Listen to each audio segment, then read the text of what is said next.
رأيت الناس يدخلون في دين الله أفواجا فسبح بحمد ربك واستغفره إنه كان توابا۔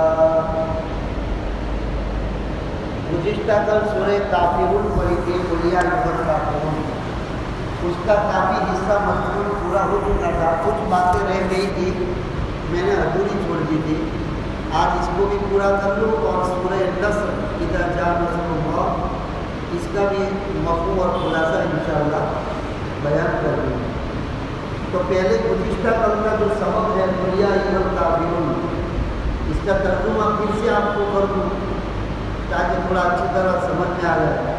قل یا ایھا الکافرون، اے نبی صلی اللہ علیہ وسلم آپ ان کفار مکہ سے یہ بات فرما دیجئے، اے کافروں، لا اعبد ما تعبدون، جس اللہ کی میں عبادت کرتا ہوں اس کی تم لوگ عبادت نہیں کرتے، ولا انتم عابدون ما اعبد، اور جن معبودوں کی تم پرستش کرتے ہو ان معبودوں کی میں عبادت نہیں کرتا، ولا انا عابد ما عبدتم، اور آئندہ بھی سن لو میں ہرگز ان معبودوں کی پرستش کرنے والا نہیں ہوں جن کی تم پرستش کرتے ہو، ولا انتم عابدون ما اعبد، اور آئندہ بھی تم لوگ اس اللہ کی عبادت نہیں کرو گے جس کی میں کرتا ہوں۔ لکم دینکم ولی دین، تمہارا دین تمہارے پاس رکھو، میرا دین میرے پاس رکھو۔ تو اس صورت کے اندر کفر سے بیزاری ہے۔ میں نے گزشتہ کل بھی کہا تھا کہ اللہ تعالیٰ اعمال کی کمی اور کمزوری کو معاف کر دیں، لیکن ایمان اور توحید کی کمزوری معاف نہیں ہوگی۔ 5ویں پارے میں اللہ نے فرمایا ان اللہ لا یغفر ان یشرک بہ، یقیناً اللہ ہرگز بخشش نہیں کرے گا اس آدمی کی جو شرک کا گناہ کرتا ہے۔ پھر آگے فرمایا وَيَغْفِرُ مَا دُونَ ذَلِكَ لِمَن يَشَاءُ، ہاں شرک کے علاوہ بڑے سے بڑا گناہ ہوگا اللہ معاف کر دے گا۔ اگر بندہ سچی توبہ کر لے گا تو اللہ معاف کر دے گا۔ اور شرک کی بہت ساری شکلیں، ایک تو یہ ہے کہ ڈائریکٹ مورتی پوجا کرنا، سورت کی پوجا کرنا، گائے کی پوجا کرنا، اور جیسے ہمارے غیر مسلم بھائیوں کے 33 کروڑ دیوتا ہے، ہر کنکر کو ہر شنکر بنایا ہے، تو یہ تو ہے کھلا شرک۔ لیکن مسلمانوں میں بھی شرک پایا جاتا ہے کہ بھئی اللہ کے ولیوں کو اللہ کا درجہ دے دینا، ولیوں کی مزاروں پر جا کر ڈائریکٹ اولاد کا سوال کرنا کہ فلاں بزرگ فلاں بابا ہم کو اولاد دے دو، ہمارے بچوں کو نوکری پہ لگا دو، ہماری بیٹیوں کا رشتہ کرا دو۔ تو یہ سارے کام اللہ کے کام ہیں۔ یہ بھی شرک ہے کہ نبیوں کو، ولیوں کو، بڑے بزرگوں کو اللہ کا درجہ دے دینا۔ جیسے کل بھی میں نے مثال دی تھی یا غوث المدد، المدد کے معنی یہ کہ غوث پاک کو مدد کے لیے پکار رہا ہے، تو اللہ تعالیٰ فرماتے ہیں کہ مدد تو صرف اللہ ہی سے مانگی جائے گی، تو یہ اللہ کا درجہ ولیوں کو دے دیتے ہیں۔ یہ بھی بہت بڑا شرک ہے، اللہ اس کو بھی معاف نہیں کریں گے، اس لیے اس سے ہمیں توبہ کرنی چاہیے۔ بہت سارے یا رسول اللہ یا رسول اللہ، یا غوث، یا علی، یا جو ہے وہ عربی میں حرف ندا ہے۔ یہ کب استعمال ہوتا ہے، یہ لفظ کب یوز ہوتا ہے؟ جب کہ تمہارے سامنے کوئی آدمی ہو اور اس کو تم بلا رہے ہو۔ ندا کے معنی بلانا، پکارنا۔ تو یا شبد جو ہے عربی میں وہ اس وقت بولا جاتا ہے جب کہ تمہارے سامنے کوئی آدمی کھڑا ہے اور اس کو تم بلا رہے ہو۔ جیسے کوئی سامنے کھڑا ہے، یا محمد یا عبداللہ، تعال، عربی میں کیسا ہی بولتا ہے تعال یا عبداللہ، بھائی ادھر آؤ یا عبداللہ ادھر آؤ، تعال یا معاذ، تعال یا محمد، تعال یعنی آؤ۔ اور کس کو سامنے جو ہوتا ہے، اگر کوئی مسلمان اس عقیدے کے ساتھ یا رسول اللہ بولتا ہے کہ رسول اللہ میرے سامنے ہے، تو یہ ایمان سے خارج ہو جائے گا، یہ شرک ہے۔ چونکہ اللہ کی ذات وہ ہے رسول اللہ صلی اللہ علیہ وسلم ہر جگہ حاضر و ناظر نہیں ہے۔ اہل سنت والجماعت کا پکا عقیدہ ہے کہ ہمارے آقا جناب رسول اللہ صلی اللہ علیہ وسلم اپنی قبر اطہر میں حیات النبی ہے، زندہ ہے۔ اسی لیے آپ نے فرمایا جو دور سے مجھے سلام اور درود بھیجتا ہے وہ فرشتوں کے ذریعے سے مجھے پہنچایا جاتا ہے، اور جو میرے روزے پر آ کر مجھے سلام کرتا ہے اس کو میں سنتا ہوں اور اس کا جواب دیتا ہوں۔ اس لیے وہ روزے مبارک پر جا کر الصلاۃ والسلام علیک یا رسول اللہ، الصلاۃ والسلام علیک یا حبیب اللہ، یہ سب پڑھنا جائز۔ کہاں؟ یہاں نہیں، اللہ ہر جگہ حاضر و ناظر ہے، اس لیے ہر جگہ تم یا اللہ کہہ سکتے ہو، لیکن یا رسول اللہ، یا علی، یا غوث، یہ سب شرک کے الفاظ ہیں، کیونکہ عربی میں لفظ یہ حاضر کے لیے بولا جاتا ہے۔ اسی لیے توحید کو اللہ نے خالص بیان کیا ہے، ذرہ بھی بھاگیداری کو اللہ پسند نہیں کرتا۔ ہمارے آقا رسول پاک صلی اللہ علیہ وسلم کا اتنا اونچا مرتبہ ہے وہ اپنی جگہ پر، لیکن اللہ کے درجے تک تو نہیں پہنچ سکتے، اللہ تک تو نہیں پہنچ سکتے، یعنی اللہ کے برابر تو نہیں ہو سکتے۔ حالانکہ اتنا اونچا مقام ہے کہ جبرائیل امین علیہ السلام معراج کے واقعے میں بیان کرتے ہیں کہ جب سدرۃ المنتہا 7ویں آسمان کے بھی اوپر ایک جگہ آ گئی، وہاں سے جبرائیل رک گئے، بولا اے محمد صلی اللہ علیہ وسلم اب میں آگے نہیں بڑھ سکتا، اب میرے سے بھی آپ کا مقام آگے ہے، میرا مقام یہاں، میری حد پوری ہو گئی، اگر میں یہاں سے ایک بال کے برابر بھی آگے بڑھوں گا اللہ کی نور کی تجلی مجھے جلا کے خاک کر دے گی، بس اب میری حد میرا مقام پورا ہوا، آپ کا مقام میرے سے بھی آگے، آپ اب اکیلے جائیے اللہ کے عرش کے اوپر، اتنا اونچا مقام ہے۔ ہمارے آقا رسول پاک صلی اللہ علیہ وسلم قبر اطہر میں جب آرام فرما رہے ہیں، تمام اہل سنت والجماعت کے علماء کا عقیدہ ہے اور یہ ماننا ہے کہ آپ کے پیارے ہمارے نبی صلی اللہ علیہ وسلم کے مبارک جسم کے ساتھ آپ کی قبر مبارک کی مٹی جو ٹچ ہوئی ہے اس مٹی کا مقام اللہ کے عرش سے زیادہ ہے، یہ ہم مانتے ہیں، لیکن فرق کرنا چاہیے۔ تو اللہ تعالیٰ نے بہت سارے دیکھو جنازے کی نماز میں سجدہ ہے، بھائی بولو جنازے کی نماز میں سجدہ ہے، کیوں نہیں ہے؟ علماء نے اس کا کارن بتایا کہ ہم لوگ تو جانتے ہیں کہ ہم میت کو سجدہ نہیں کرتے، لیکن جو اسلام سے ناواقف ہے، غیر مسلم ہے، وہ تو ظاہر میں دیکھ کے یوں ہی کہیں گے کہ دیکھو یہ تو اس کو بھی سجدہ کرتے ہیں، تو اگر ہم بھی ہر کنکر کو جھکتے ہیں، ہر درخت کو جھکتے ہیں، سورج کے سامنے جھکتے ہیں، تو ہمارے اور ان میں کیا فرق ہے؟ یہ تو مر گیا ہے آدمی، میت کو سجدہ کرتے ہیں، اللہ کو بھی سجدہ کرتے ہیں، میت کو بھی سجدہ، اس لیے اللہ نے جنازے کی نماز میں سجدہ نہیں رکھا تاکہ دیکھنے والے کو شبہ نہ ہو جائے کہ یہ شرک کر رہا ہے۔ ایسے ہی سورج نکلتے وقت اور سورج بالکل جب سر پہ آ جاتا ہے جو زوال کا وقت کہتے ہیں، اور سورج ڈوبتے وقت، غروب ہونے کا، ان تینوں وقت میں سجدہ تلاوت کرنے کی بھی اجازت نہیں، کوئی فرض نماز بھی نہیں، نفل نماز بھی نہیں، قضا نماز بھی نہیں، اور سجدہ تلاوت بھی کرنے کی اجازت نہیں ہے۔ کیوں؟ کہ یہ تینوں وقتوں میں ایک قوم دنیا میں ایسی ہے جن کو پارسی کہتے ہیں، مجوسی کہتے ہیں، جو سورج کی پوجا کرتے ہیں، یہ تینوں وقت میں جب سورج نکلتا ہے تب بھی گھر کی گیلری میں باہر نکل کر کے سورج کے سامنے 2-4 جو ہے سیکنڈ یا 1 منٹ کے لیے وہ سورج کی پوجا ہاتھ جوڑ کے کھڑے ہو جاتے ہیں۔ پھر جب زوال کے وقت بھی ایسا کرتے ہیں،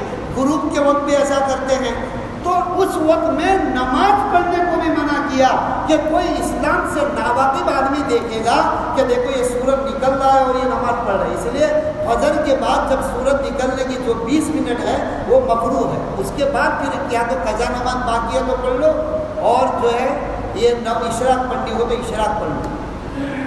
صوبے سے بھی روکا ہے کہ کسی دیکھنے والے کو بھی ایسا لگے کہ بھئی اللہ کو بھی سجدہ کرتے ہیں، سورج کو بھی کرتے ہیں اور میت کو بھی کرتے ہیں۔ ہمارے ایمان اور توحید بالکل خالص پیور، ذرہ بھی اس میں ملاوٹ نہیں ہونی چاہیے۔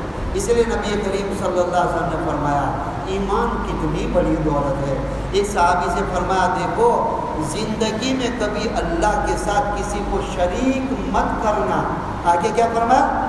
چاہے تجھے سولی پہ چڑھا دیا جائے, پھانسی پہ چڑھا دیا جائے, چاہے تیرے بدن کے ٹکڑے کر دیے جائے, چاہے تجھے زندہ جلا دیا جائے, لیکن اللہ کے ساتھ شرک مت کرنا.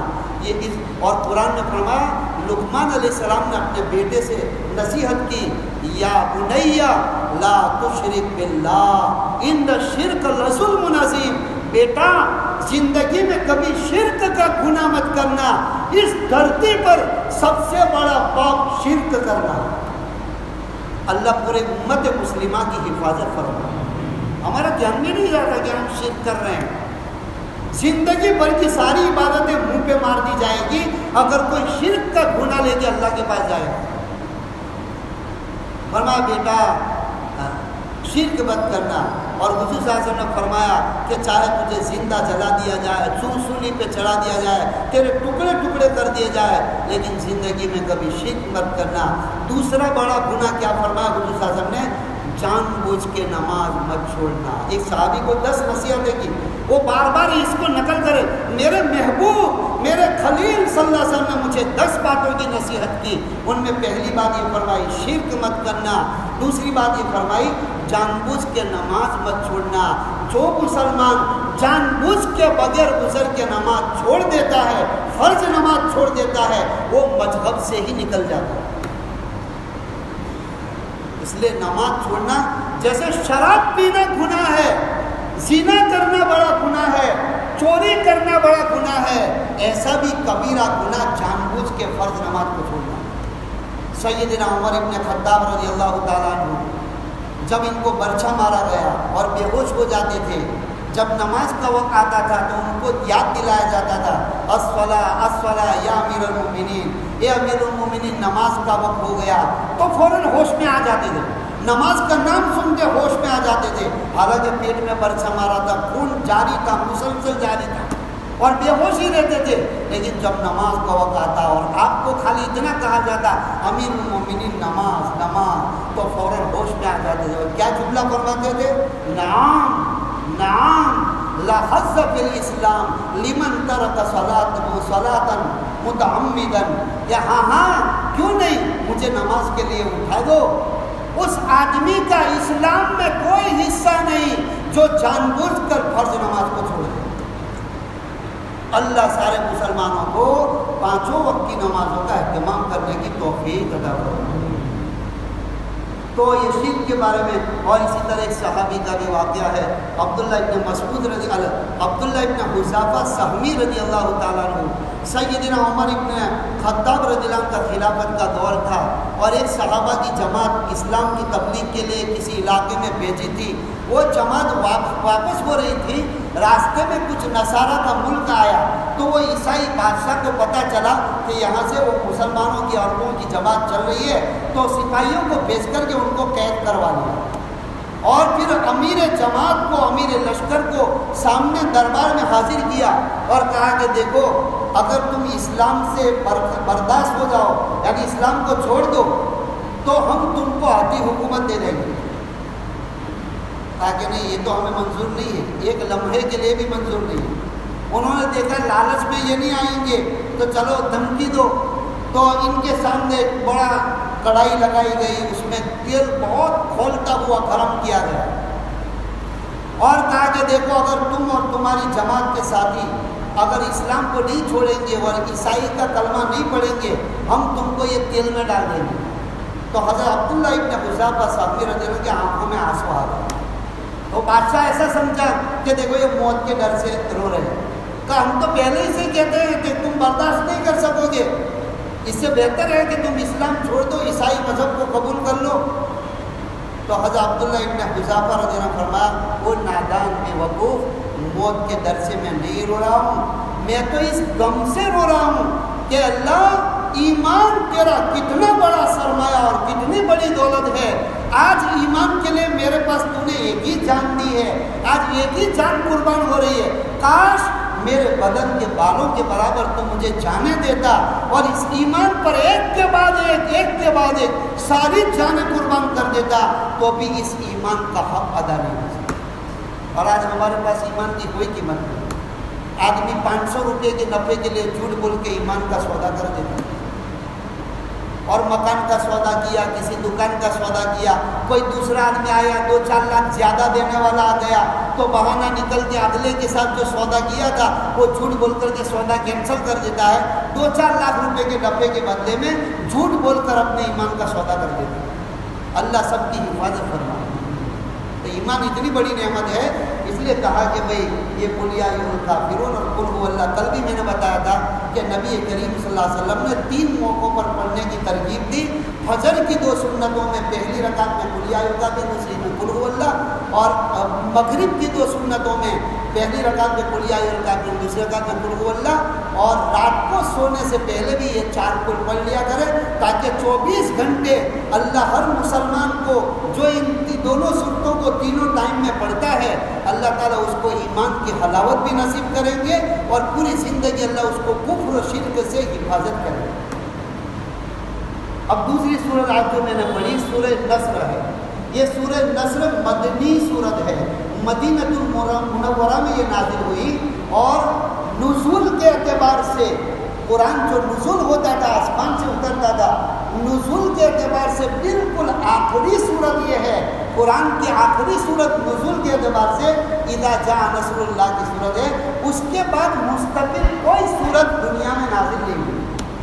ہاں آیتیں کچھ نازل ہوئی, اس کے بعد بھی 2-3 آیتیں نازل ہوئی, لیکن اس سورت کے بعد کوئی مستقل سورت آسمان سے نہیں اتری. بالکل اس لیے اس سورت میں 2 نمبر لکھے ہیں. ایک تو 114 نمبر ہے. 114 نمبر کون سا؟ نزول کے اعتبار سے, اترنے کے اعتبار سے. اور 111 نمبر لکھا ہے چونکہ قرآن پاک کی پوری صورتیں, پورے قرآن کی 114 صورتیں ہیں. تو 111 نمبر کی اذا جاء, 112 نمبر کی تبت یدا, 113 نمبر کی نہیں 110 نمبر کی ہے. تو 111 نمبر کی اذا جاء اور 112 نمبر کی یہ تبت یدا, 113 نمبر کی قل ھو اللہ, بلکہ 109 ہے. قرآن کی ترتیب کے اعتبار سے اس کے 109واں نمبر ہے, اور نزول کے اعتبار سے یہ بالکل آخری سورت ہے. اچھا اس کا ترجمہ سن لو. اذا جاء نصر اللہ والفتح, اے پیارے نبی صلی اللہ علیہ وسلم, جب اللہ کی مدد آئے گی, اللہ کی مدد آئے گی اور فتح ہوگی, چاروں طرف اسلام کی فتح ہوگی. اذا جاء نصر اللہ والفتح, اور آپ دیکھو گے وَرَأَيْتَ النَّاسَ يَدْخُلُونَ فِي دِينِ اللَّهِ أَفْوَاجًا, اور آپ اپنی آنکھوں سے مشاہدہ کرو گے کہ چوک در چوک اور قبیلوں کے قبیلے پورے جزیرہ عرب سے مدینہ منورہ میں آ کر اسلام میں لوگ داخل ہو جائیں گے. پورے جزیرہ عرب میں اسلام زندہ ہو جائے گا. فَسَبِّحْ بِحَمْدِ رَبِّكَ وَاسْتَغْفِرْهُ إِنَّهُ كَانَ تَوَّابًا, بس آپ اپنے رب کی حمد کے ساتھ تسبیح بیان کیجئے اور اللہ سے استغفار کیجئے. یقیناً اللہ تعالیٰ اپنے بندوں کی طرف توجہ کرنے والا اور بندوں کی توبہ کو قبول کرنے والا ہے. تو یہ سورت کا ترجمہ ہوا, اور یہ مدنی سورت ہے, آخری سورت ہے. اس میں اللہ تعالیٰ نے پیشین گوئی دی ہے. یہ فتح مکہ سے پہلے نازل ہوئی ہے. غزوہ خیبر کے بعد جب خیبر میں یہودیوں کے مقابلے میں اللہ تعالیٰ نے فتح عطا فرمائی, اس کے بعد فتح مکہ جو بہت بڑی فتح تھی اس کی پیشین گوئی اس صورت میں بتائی ہے. اور اس میں ایک اشارہ یہ بھی ہے کہ نبی کریم صلی اللہ علیہ وسلم کا جو مشن تھا اللہ کے بندوں کو اللہ کا پیغام پہنچانا, وہ بھی اب پورا ہونے کے قریب آیا تھا. اس لیے اللہ کے پاس جانے کا وقت بھی آ گیا تھا. اس میں اس کا بھی اشارہ تھا. اور تمام جزیرہ عرب میں اور دنیا کے اکثر ملکوں میں اسلام بھی پہنچنے والا ہے اور سب کو اللہ ہدایت دے دیں گے, اس کی بھی اس میں خوشخبری اور پیشین گوئی بتائی گئی. تو فرمایا اذا جاء نصر اللہ والفتح, جب اللہ کی مدد آئے گی اور مکہ فتح ہوگا اور چاروں طرف فتوحات کے دروازے کھلیں گے. تو اس میں یعنی ایک تو سورہ فتح بھی ہے جس میں بھی یہ سورہ حدیبیہ کے وقت اتری دی آیت ہے فتح, سورہ فتح کی. اس وقت جب مکہ والوں نے عمرہ کرنے نہیں دیا, سب احرام باندھ کے آئے تھے، تیاری کے احرام بھی کھولنا پڑا اور بغیر عمرے کے سر مڈانے پڑے اور بہت غمگینی کے ساتھ واپس ہونا پڑا. انہوں نے نہیں آنے دیا، مکے میں داخل نہیں ہونے دیا. تو اس وقت جب یہ سورہ فتح نازل ہوئی تھی کہ انا فتحنا لک فتحا مبینا، پیارے نبی آپ گھبراؤ نہیں، آپ کو بہت بڑی فتح اللہ تعالیٰ دیں گے. اس وقت سیدنا عمر رضی اللہ عنہ بھی تھوڑے ہل گئے تھے کہ یا رسول اللہ یہ کیسی فتح، ہم کو دیکھو عمرے کے کیے بغیر واپس جانا پڑتا ہے اور ہم کو اتنا سارا جو ہے سرنڈر ہونا پڑتا ہے اور دب کر کے صلح کرنی پڑتی ہے. نبی کریم صلی اللہ علیہ وسلم نے فرمایا عمر خاموش رہو، اللہ تعالیٰ ہم قریب ہمیں فتح دیں گے اور فتح مبین، کھلی ہوئی فتح، بہت بڑی فتح اللہ دیں گے. تو سن ہجری 8 کے اندر 10,000 صحابہ کرام رضوان اللہ اجمعین کے ساتھ اللہ تعالیٰ شان نے نبی کریم صلی اللہ علیہ وسلم کو مکہ مکرمہ کی فتح نصیب فرمائی اور بڑی شان و شوکت کے ساتھ آپ جا رہے ہیں. لیکن ایسے وقت میں بھی اللہ کے نبی صلی اللہ علیہ وسلم کوئی تکبر نہیں، کوئی غرور نہیں کہ ہم نے یہ سب کیا، بلکہ ایک اللہ کا گیت گا رہے ہیں، لا الہ الا اللہ وحدہ، ایک اللہ کے علاوہ کوئی عبادت کے لائق نہیں، وہ تنہا اکیلا ہے. انجز وعدہ، اسی اللہ نے اپنے بندے محمد صلی اللہ علیہ وسلم کے ساتھ جو وعدہ کیا تھا، آج وہ اللہ نے اپنے نبی کے ساتھ وعدہ پورا کر دیا. کون سا وعدہ؟ جب نبی کریم صلی اللہ علیہ وسلم مکہ سے ہجرت کر کے بہت تنگ دلی کے ساتھ آپ چھوڑنا نہیں چاہتے تھے، اس لیے آپ نے سنا ہوگا علماء کے بیانوں میں کہ جب آپ کعبہ چھوڑ کے مدینے کی طرف جا رہے تھے، بار بار کعبہ کی طرف مڑ کے رو رہے تھے، چاروں قطار رو رہے تھے، او کعبہ، اے اللہ کے گھر، میں تجھے چھوڑنا نہیں چاہتا لیکن یہ مکے والے مجھے رہنے نہیں دیتے. بہت غمگینی کے ساتھ آپ مدینہ منورہ تشریف لائے اور مدینہ منورہ تقریباً 1.5 سال تک آپ روتے رہے اور اللہ کی طرف دعا کرتے، اللہ میرے کو میرے پیارے مکہ وطن میں تو کب لے جائے گا، اے اللہ تو کعبہ کا دیدار کب کرائے گا، 1 یا 1.5 سال تک. تو پھر اللہ تعالیٰ شانہ نے اس وقت یہ آیت ڈالی، ان الذی فرض علیک القرآن لرادک الی معاد. پیارے نبی آپ بالکل غمگین نہ ہو جائے، اس کا بھی ٹائم آنے والا ہے، ہم نے نکی کرنا ہے، آپ کو فاتحانہ شان کے ساتھ لے جائیں گے. آپ جب مکہ چھوڑ کے نکلے، چھپ کے نکلے، ڈر کے نکلے اور بے دلی سے نکلے، آپ شوق سے نہیں نکلے، لیکن جس دن ہم آپ کو مکہ لے جائیں گے فاتحانہ شان شوکت کے ساتھ ہم آپ کو لے جائیں گے کہ جس اللہ نے اپنی قدرت سے آپ پر قرآن کو نازل فرمایا، وہی اللہ اپنی طاقت اور قدرت کے ساتھ دوبارہ اپنے پیارے وطن میں لوٹائے گا. اس لیے علماء ایک حکمت بتا دیں نکتہ کہ جو لوگ عمرہ اور حج کے لیے اللہ نصیب کرے تو وہاں کعبہ کی دیوار میں ایسا کوئی حدیث کی بات نہیں ہے، لیکن ایک ایسا ہے کہ بھئی اس کی کہ یہ آیت شریفہ لکھتے ہیں تو اللہ تعالیٰ دوبارہ ان کو وہاں لے جاتے ہیں. ان الذی فرض علیک القرآن لرادک الی معاد. پیارے نبی صلی اللہ علیہ وسلم آپ کو وہی اللہ کعبہ کے اندر دوبارہ لائے گا جس اللہ نے آپ کے اوپر قرآن کو اتارا. تو یہ سن ہجری 8 آ گئی اور آپ شان و شوکت کے، لیکن اس میں ہمیں سبق مل رہا ہے کہ جو بھی ہم کو کامیابی ملے ہم اپنے اوپر نہ لے جائیں، میرا کمال ہے، میرے بازو کی طاقت ہے، قوت ہے. جو کچھ بھی دنیا کی دین کی کامیابی ملے اللہ ہی کی توفیق شامل حال ہوتی ہے، اللہ ہی کی مدد. دیکھو یا یہ بھی کہہ سکتے تھے اللہ تعالیٰ اذا جاء نصر اللہ، ہے نا، نصر اللہ کو اڑا دیتے، والفتح، جب اللہ تعالیٰ تم کو فتح نصیب فرمائیں گے، لیکن نصر اللہ کو، اللہ کی مدد کو چھوڑ دیا کہ دنیا میں کوئی کامیابی حاصل نہیں کر سکتے اپنا مقصد میں جب تک کہ اللہ کی مدد اس کے ساتھ شامل ہے. یہ ہم کو سبق دیا گیا مسلمانوں کو کہ جب بھی کسی بھی فیلڈ میں ہم کو کامیابی مل جاوے تو اپنی ہوشیاری پر گھمنڈ نہ کرے، اللہ کی مدد ہمارے ساتھ تھی تو ہم کو اپنے مقصد میں کامیابی ملی. اس لیے اللہ کا حمد، اللہ کا شکر ادا کرنا چاہیے. تو نبی کریم صلی اللہ علیہ وسلم بھی اتنی بڑی فتح نصیب ہو رہی ہے اور کتنی تکلیفیں اٹھانے کے بعد آپ کو اللہ نے فتح دی ہے، لیکن کوئی صورت، حالانکہ جو کوئی ملک کسی دوسرے ملک پر حملہ کرتا ہے، اٹیک کرتا ہے اور جب وہ جیت جاتا ہے، فتح کر لیتا ہے تو ان لوگوں کا کیا حال کرتا ہے. سب کو تہس نہس کر دیتا ہے، عزت دار لوگوں کو نکال کے سڑکوں کے قتل کرواتے ہیں اور دھوم مچا دیتے ہیں۔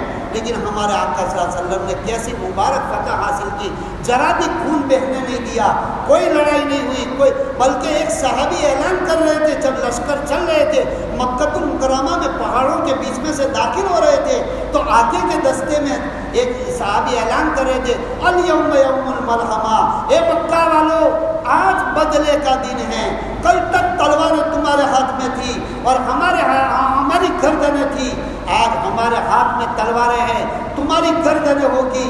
نبی کریم صلی اللہ علیہ وسلم بالکل پیچھے کے دستے میں آ رہے تھے، وایا کرتے بعد وہاں پہنچ گئی، آپ ناراض ہو گئے اور آپ کے پاس ایک صحابی تھے، ان کو کہا جاؤ وہ آگے والے کے پاس سے جھنڈا لے لو اور مکہ والوں کو اعلان کر دو الیوم یوم المرحمہ، او مکہ والو میں رحمت والا نبی دنیا میں بن کر آیا ہوں، میں بدلہ لینے کے لیے نہیں آیا ہوں، جاؤ آج تو رحم کا دن ہے، آج معافی کا دن ہے، سب کو میں نے معاف کر دیا۔ اسی لیے دشمنوں نے بہت کیچڑ اچھالنا چاہا کہ اسلام تلواروں سے پھیلا ہے اور اسلام کے دنیا میں تلواروں سے زندہ ہوا ہے، لیکن ان کی جو ہے کیچڑ اچھالنا کوئی فائدہ نہیں دیتا۔ ہمارا آقا رسول اللہ صلی اللہ علیہ وسلم کے اخلاق سے اور صحابہ کے اخلاق سے پوری دنیا میں اسلام پھیلا ہے، تلواروں سے نہیں پھیلا ہے۔ تو یہ کہتے ہیں کہ اللہ نے جو کامیابی نصیب فرمائی، لا الہ الا اللہ وحدہ، ایک اکیلا اللہ جس کے علاوہ کوئی عبادت کے لائق نہیں، انجز وعدہ، اس نے اپنا وعدہ پورا کر دیا، ونصر عبدہ، اپنے بندے محمد صلی اللہ علیہ وسلم کی مدد فرمائی، وہزم الاحزاب وحدہ، اسی ایک اللہ نے مکہ کی ساری پارٹیوں کو ہرایا، اسی نے ہرایا، ہم نے نہیں ہرایا۔ اس لیے بڑائی کا بول کبھی نہیں بولے، ہمارے نبی سے یہ سبق لے، اتنی بڑی کامیابی مل رہی ہے، اتنی بڑی فتح ہو رہی ہے، وہ دشمن جنہوں نے آپ کو اور آپ کے صحابہ کو ستانے میں کوئی کسر نہیں چھوڑی، ان کے اوپر اللہ قبضہ دے رہا ہے، کنٹرول دے رہا ہے، کنٹرول مل رہا ہے، لیکن پھر بھی کوئی بڑائی کی بات نہیں، اسی ایک اللہ نے ساری پارٹیوں کو ہرایا، ہم نے کچھ نہیں کیا۔ اس لیے بندہ بڑے سے بڑا عمل کرے، اس کے اوپر فخر اور غرور کا بول نہ بولے، اللہ ہی کی توفیق سے ادا ہوا ہے، اللہ ہی کی مدد سے کامیابی ملی ہے۔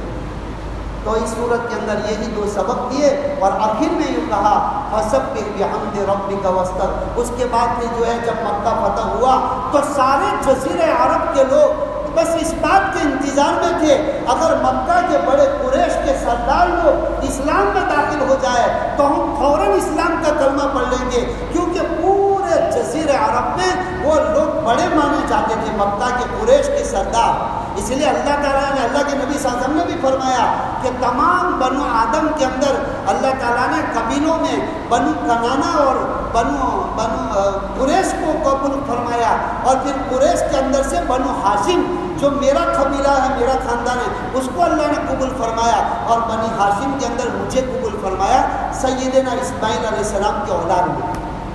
تو اللہ نے ان کو ایک عزت دی تھی، غیر مسلم تھے پھر بھی عزت دی تھی، تو سارے عرب لوگ انتظار میں تھے، اگر یہ بڑے بڑے سردار ایمان میں داخل ہو جائے تو ہم بھی داخل ہو جائیں گے۔ جب فتح مکہ کے موقع پر یہ سارے بڑے بڑے سردار جو حیات تھے، زندہ تھے، اس وقت اسلام میں داخل ہو گئے، چاروں طرف جزیرہ عرب میں خبر پھیل گئی، سارے کے سارے لوگ جھنڈ کے جھنڈ، یہاں تک کہ وہ جب آ رہے تھے، فتوحات کا زمانہ تھا اور قبیلوں کے قبیلے مدینے میں آ رہے تھے، اس وقت ان دنوں میں سب سے بڑا قافلہ جو آیا یمن سے آیا، 700 آدمیوں کا قافلہ آیا مدینہ منورہ میں، 700 مرد، عورتیں، بچے، عیسائی لوگ تھے وہ سارے کے سارے، ایک ہی وقت میں 700 لوگوں نے اسلام کا کلمہ پڑھا اسی وقت میں۔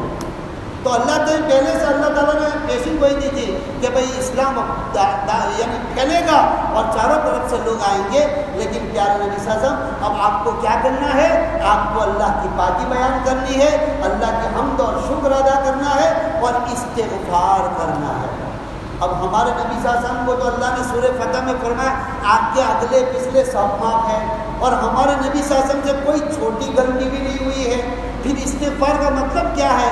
تو اس میں علماء بتاتے ہیں کہ یہ تبلیغ کا کام جو ذمہ داری تھی اللہ تعالیٰ نے آپ کے ذمہ ڈالی تھی، تو فرمایا کہ اگر اس میں کوئی کمی رہ گئی ہے تو آپ اللہ کی طرف استغفار کیجیے۔ اس لیے علماء فرماتے ہیں استغفار 3 طرح کا ہے۔ کتنے طرح کا؟ 3 ٹائپ کا توبہ استغفار ہے، 3 ٹائپ کی توبہ ہے۔ نمبر 1، آدمی سے کوئی گناہ ہو جائے، چھوٹا یا بڑا، غلطی ہو جائے تو اس کے بعد بھی جو استغفار کرتا ہے وہ گناہ کے بعد توبہ۔ دوسرے نمبر کی توبہ، نماز پڑھی، قرآن پڑھا، روزے رکھے، عبادتیں کی، تو عبادت کے آخر میں کہ اللہ تیرے شان کے مطابق یہ عبادت مجھ سے نہیں ہوئی تو مجھے معاف کر دے، یہ بھی استغفار ہے۔ مجھے اسی لیے دیکھو نماز میں آخر میں کیا کہتے ہیں، اللہم انی ظلمت نفسی ظلما کثیرا، اے اللہ میں نے میرے اوپر بہت بڑا ظلم کیا۔ اب نماز پڑھ رہا ہے اور نماز ابھی ختم ہو رہی ہے اور آخر میں یہ کہتا ہے، اس نے رکوع کیا، سجدہ کیا، قیام کیا، سورہ فاتحہ پڑھا، اتنے سارے عمل کیے تو بھی کہتا ہے اللہم انی ظلمت نفسی ظلما کثیرا۔ تو کہتے ہیں یہ عبادت اور نیک عمل کے بعد بھی استغفار ہے کہ اللہ اگر اس نماز میں، اس عبادت میں، روزے میں کوئی کمی رہ گئی ہے تو تو معاف کر دے۔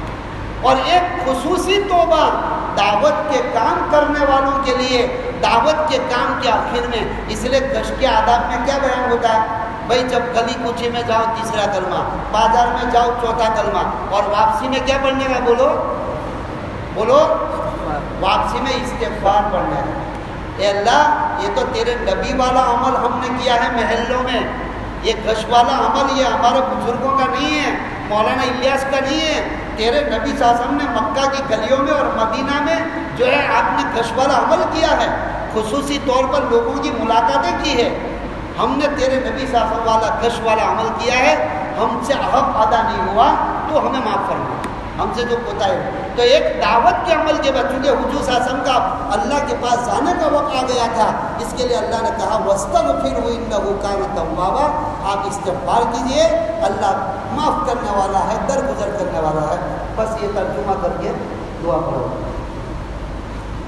اذا جاء نصر اللہ والفتح، جب اللہ کی مدد آئے گی اور فتح مکہ فتح ہوگا تو پیارے نبی صلی اللہ علیہ وسلم آپ لوگوں کو دیکھو گے، وَرَأَيْتَ النَّاسَ يَدْخُلُونَ فِي دِينِ اللَّهِ أَفْوَاجًا، آپ لوگوں کو دیکھو گے کہ وہ اسلام میں، اللہ کے دین میں جھونک در جھونک قبیلوں کے قبیلے داخل ہو جائیں گی، فوجیں کی فوجیں داخل ہو جائے گی۔